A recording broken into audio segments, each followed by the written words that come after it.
Ya, selamat datang di kuliah online menjadi mekar bersama segmen BK Inklusi. Hari ini kita akan membahas mengenai ADHD nih. ADHD itu sebenarnya sih kalau pengalaman saya pribadi itu salah satu kasus yang paling banyak nih terjadi di sekolah gitu. Jadi kayak anak yang nggak bisa diem dikit itu disebutnya ADHD gitu. Entah itu sebenarnya pelabelannya sudah benar atau ternyata nggak tepat. Nah, hari ini kita coba cari nih jawabannya sama Teh Ovi gitu. Buat teman-teman Mekar yang belum mengenal Teh Ovi, saya coba kenalkan kembali. Teh Ovi Riega ini merupakan lulusan dari pendidikan khusus di Universitas Pendidikan Padang dan Universitas Pendidikan Indonesia di Bandung. Beliau lulus dengan predikat cum laude dan very good. Beliau aktif mengikuti berbagai seminar di Indonesia maupun di luar Indonesia terkait pendidikan khusus dan juga aktif di beragam organisasi di bidang menulis dan zero waste. Kesibukan beliau hari ini atau belakangan ini sekarang ini tuh beliau mendirikan Children Global Care, sebuah lembaga tumbuh kembang di Payakumbuh, dan juga bekerja di PT Khairu Mulia Wisata dan PT Sumatera Global Adventure gitu. Nah, beliau ingin menceritakan kembali nih sebenarnya ADHD itu yang seperti apa sih gitu. Jadi di kuliah online hari ini akan membahas seperti itu. Oke Teh, jaringan dan waktunya dipersilahkan. Terima kasih Teh Jessica. Sekarang kita bahas ADHD ya. Mhm. ADHD apa sih? Dari namanya kita udah tahu nih ADHD Mhm. itu artinya apa. ADHD itu kepanjangan dari Attention Deficit Hyperactivity Disorder, atau Mhm. dalam bahasa Indonesia kita kenal dengan GPPH, Oh, oke. gangguan pemusatan perhatian dan hiperaktivitas. Jadi bisa dilihat di sini yang bermasalah adalah pemusatan perhatian dan hiperaktivitas. Hmm. Banyak yang salah sangka nih, ADHD sama nggak sih sama autism? Itu beda. Hmm. Kalau autism yang kita bahas di sesi sebelumnya, Mhm. itu masalahnya lebih kompleks. Hmm. Kalau ADHD masalahnya pada pemusatan perhatian dan hiperaktivitas. Tapi Mhm. kalau autism lebih kompleks gitu. Oh. Banyak yang sebut juga nih, kamu ada anak ini ADHD udah pasti autis, autis udah pasti ADHD. Banyak yang sebut seperti itu. Sedangkan Hmm. itu dua hal yang berbeda. Oh. Iya. Mm-mm. Nah, teman-teman yang mau tahu autis nanti bisa kunjungi ke video yang sebelumnya atau video yang ada di Menjadi Mekar Bersama juga. Kemudian Teh, kalau misalnya itu kayak anaknya batasnya seperti apa sih Teh? Aktif dan hiperaktif gitu. Kadang-kadang kan ada anak-anak tuh emang aktif banget itu, nggak bisa diem saat di kelas. Tapi sampai mana kita sebut hiperaktif gitu. Oke. Uh, jadi untuk menjudge atau melabel anak ini mempunyai ADHD itu perlu penilaian khusus. Hmm. Apa aja sih tahap-tahap yang mungkin dilakukan untuk mendiagnosis anak ini ADHD gitu. Yang Hmm. pertama itu pemeriksaan medis, Oh, ada yang baik tes gambar atau tes laboratorium. Yang kedua, pengumpulan informasi. Emang harus dikumpulin dulu informasinya, hmm. informasi medisnya, keluarganya, catatan sekolahnya gimana. Hmm. Terus yang ketiga, bisa melalui wawancara atau kuesioner yang dilakukan terhadap orang yang mengenal anak ini, Hmm. baik orang tua maupun pengasuh. Kemudian bisa kita lihat di kriteria ADHD dan dari diagnostik and statistical manual of mental disorder. Yang Hmm. selanjutnya bisa kita cek di skala penilaian ADHD untuk mengumpulkan dan mengevaluasi informasi mengenai anak. Jadi kadang-kadang anaknya aktif nih, oh ini pasti ADHD. Kita nggak bisa Hmm. bilang kayak gitu. Harus ada standar penilaian untuk melabel anak ini ADHD gitu. Oh gitu teh, berarti harus ke dokter ya teh ya, mungkin ke Iya, psikolog, guru ke jadi, psikolog. terus ke orang sekitarnya tadi ya teh. Iya, betul. Wah lumayan panjang ya berarti prosesnya untuk sampai kita tahu anak itu ADHD atau bukan Iya. gitu. Gitu teh. Sebenarnya di usia berapa sih teh kita bisa tahu anak tersebut ADHD atau bukan gitu? Ketika Hmm. anak sudah menunjukkan gejala aktif daripada anak seusianya, Mhm. ketika orang-orang terdekat merasa ada uh, yang tidak beres gitu sama anak, sudah bisa langsung diperiksakan sedini mungkin, sudah bisa dilihat apakah anak ini ADHD atau tidak. Mhm. Kalau gini teh, pernah ada kasusnya kalau misalnya dia di sekolah nih kan, di kelas itu memang nggak bisa dapat gitu materi yang diberikan oleh gurunya. Terus emang nggak bisa diem juga secara fisiknya gitu badannya. Tapi ternyata saat treatmentnya individual itu bisa dapat semua gitu. Nah itu gimana sih Teh penjelasannya Teh? Jadi ada tips nih Teh, cara membantu anak ADHD. Jadi nanti bisa kita lihat anak ADHD itu kekurangannya di mana sih, walaupun tiap anak tuh beda-beda ya kekurangannya di mana, nanti treatmentnya gimana. Yang nanti bisa kita lihat di sini ya. Cara membantu anak dengan ADHD. Yang pertama, kita harus pastikan dulu anak mendapatkan perawatan yang efektif.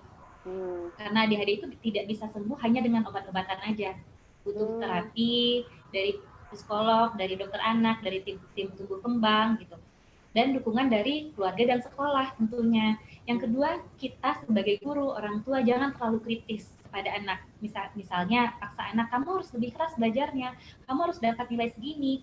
Hal tersebut malah membuat anak semakin depresi dan merasa gagal. Jadi kita harus apresiasi berapapun hasilnya yang dapat dilakukan anak. Yang ketiga, kita bentuk rutinitas. Kita bisa buat agenda yang membantu untuk anak mengingat tugasnya atau membuat prioritas. Hari ini kamu kerjanya ini, ada agenda gitu. Agar anak bisa mengorganisir tugas dan mengelola waktu. Yang keempat, ini nih Teh, kita bisa gunakan alat bantuan kayak stress ball yang bisa dipegang anak gitu ketika mereka sulit berkonsentrasi, misalnya slime atau main-mainan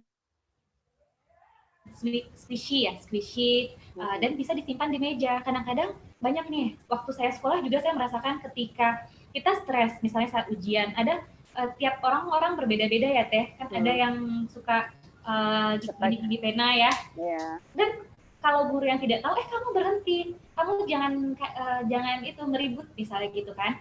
Sedangkan itu cara anak untuk melepaskan stresnya tadi gitu Teh. Jadi bebaskan aja dia mau lepasin stresnya, mau gulung-gulung kertas, mau robek-robek kertas, selama itu menguntungkan untuk dia, ya kenapa tidak gitu Teh.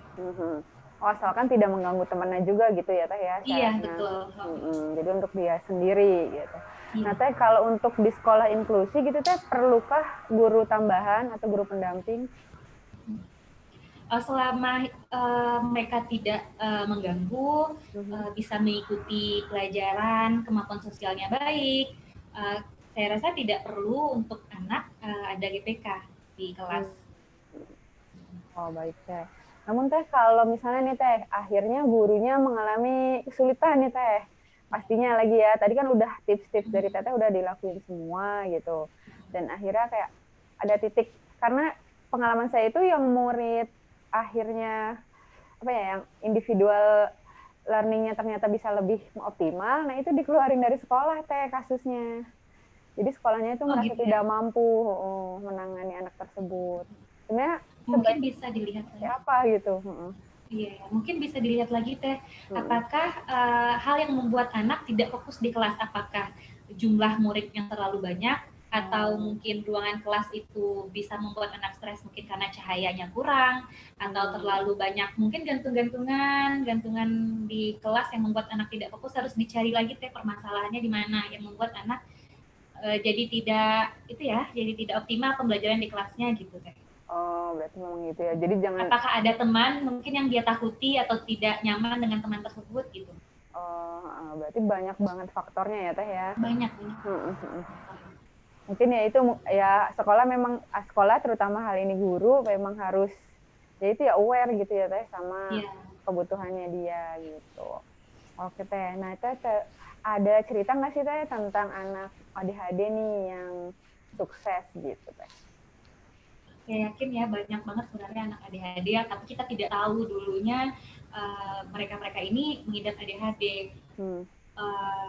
Jadi di sini saya pernah baca beberapa artis terkenal dunia ya yang mengidap ADHD. Salah satunya adalah Justin Timberlake dan Paris Hilton. Ternyata Paris Hilton ini sudah dinyatakan mengidap ADHD sejak umur 12 tahun. Jadi beliau mengkonsumsi obat penenang sejak umur 12 tahun sampai sekarang gitu. Wah, tapi emang berarti obat itu berpengaruh ya Teh? Obat, iya. Jadi kebanyakan yang anak ADHD memang mengkonsumsi obat penenang gitu. Walaupun tidak semua ya yang Mm-mm. dapat intervensi medis gitu, Mm-mm. treatment medisnya. Tapi berarti intervensi itu tidak bermasalah ya Teh? Maksudnya karena dikonsumsi seumur hidup gitu Teh? Uh, ada waktu di mana mereka dinyatakan uh, sudah tidak apa-apa, tidak mengkonsumsi obat gitu. Hmm. Wah ternyata tuh Itu Paris harus Hilton melewati ya? pemeriksaan medis juga. Oh dokternya yang menentukan ya Teh? Iya, Iya. Nah iya Paris Hilton seorang yang mega bintang ya Teh? iya Punya betul. punya pengalaman seperti itu gitu. Dan memang mungkin obat bukan satu-satunya cara pastinya ya Teh ya. Ada beragam cara yang bisa dilakukan oleh orang tua ataupun guru yang bisa mengoptimalkan tumbuh kembang anak dengan ADHD gitu. Gitu Teh. Alhamdulillah nih kuliah online hari ini sudah selesai dan kita udah dapat banyak banget informasi mengenai ADHD dari Teh Ovi. Semoga Teh Ovi dilancarkan nih kegiatannya hari-harinya. Dan teman-teman buat yang punya pengalaman yang sama ataupun punya cerita apa ya treatment yang kalian lakukan gitu untuk anak ADHD boleh tuh tuliskan di kolom komentar di Menjadi Mekar Bersama gitu. Dan kalau kalian yang merasa informasi di video ini bermanfaat boleh juga nih di-share ke teman-teman kalian ataupun ke guru-guru kalian yang wah ternyata ini loh yang harus dilakukan untuk anak ADHD gitu. Saya tutup kuliah online hari ini dengan Assalamualaikum warahmatullahi wabarakatuh.